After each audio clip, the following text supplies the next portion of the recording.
I've been a therapist and addictions counselor for over 20 years, but I've also been a person who's struggled with her own addictions for many, many years. When I was only 23, I was diagnosed with Crohn's disease, which is an inflammatory bowel disease. It's very much like colitis. It was at a time when the doctors really didn't know much about Crohn's. They didn't really know what to do for me, and it's a very painful, debilitating illness. So because they didn't know what else to do, they gave me a lot of medications, and some of them were pretty addictive medications. They gave me a lot of Valium and codeine and Demerol, which I think would probably be equivalent to today's OxyContin, and they prescribed as much of that as I needed, so I just took it. I had no idea that it was addictive. We didn't really know much about addiction at that point. So for years and years, I was on those drugs, and I also rediscovered pot at that point. I had smoked that socially in university. It was not a problem at that point, but when I was diagnosed and when I was struggling with Crohn's, it became a problem for me because it's an addictive substance too. And anybody's body would get addicted to these substances. There are also drugs that are depressants in the system. So if you think about that, years and years and years later, I was so depressed. 14 years later was when I hit my bottom with depression.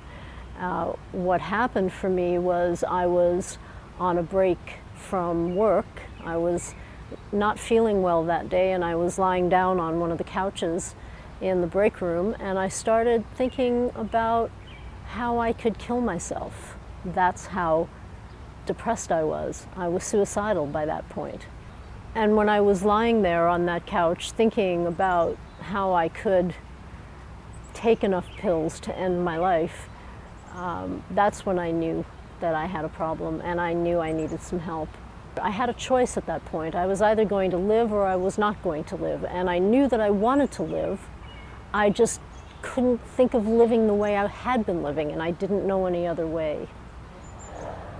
I think a number of things helped me in my recovery. It helped keep me on the path. There was support, there was group support, there was counseling, people that I could talk to about what was going on for me. Possibly for the first time in my life, I was open about what my life had been like, what my childhood had been like, what my illness had been like, and that was very freeing for me. It took away a lot of the shame of what I felt like I had been living with for a long time. I'm very happy to say that I am now off mind-altering drugs for all mind-altering substances for 24 years. 24 years clean and sober. My clients have a really difficult time sometimes believing that I was that person that I used to be. And when they hear that I have 24 years clean and sober, I think it really does encourage them. I think they start to see that if I could do it and other people can do it, then they can do it too. There is no comparison to the way that I live now and the way that I feel about myself now when I think back to the person that I used to be when I was using drugs. Even throughout my recovery, there were times when things got pretty rough, but I had some faith, and I knew that if I just kept going on the path, on the right path, that things would be okay.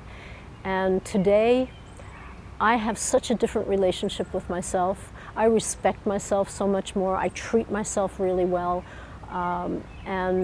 And I have people in my life who do the same thing. I have wonderful people in my life, and I love the life that I've created for myself.